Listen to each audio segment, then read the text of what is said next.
La empresa constructora Fadesa Inmobiliaria S.A. no podrá por ahora ejecutar su proyecto de construcción de 112 viviendas protegidas en la calle Antonio Román de Barrocás. Y es que el Juzgado de lo Contencioso Administrativo número 1 de Ourense acaba de desestimar el recurso interpuesto por la empresa contra la decisión municipal de denegar la licencia urbanística de obra para este proyecto, dado que el terreno implicado está clasificado en el Plan Seral como equipamiento docente.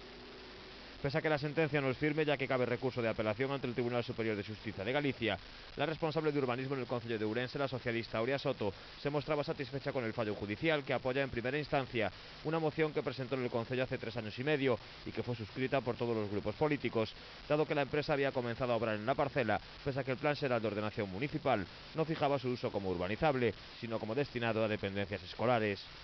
De hecho, el 30 de agosto de este año, el Concello de Ourense puso a disposición de la Consellería de Educación los terrenos suficientes para construir un nuevo centro escolar de primaria en la zona, ya que el existente no es capaz de satisfacer la demanda de plazas escolares en Barrocás, un barrio en constante crecimiento demográfico.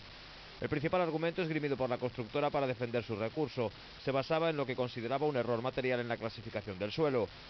El juez recalcó en su sentencia que este procedimiento urbanístico exige un juicio valorativo, hecho por el que desestimó el recurso.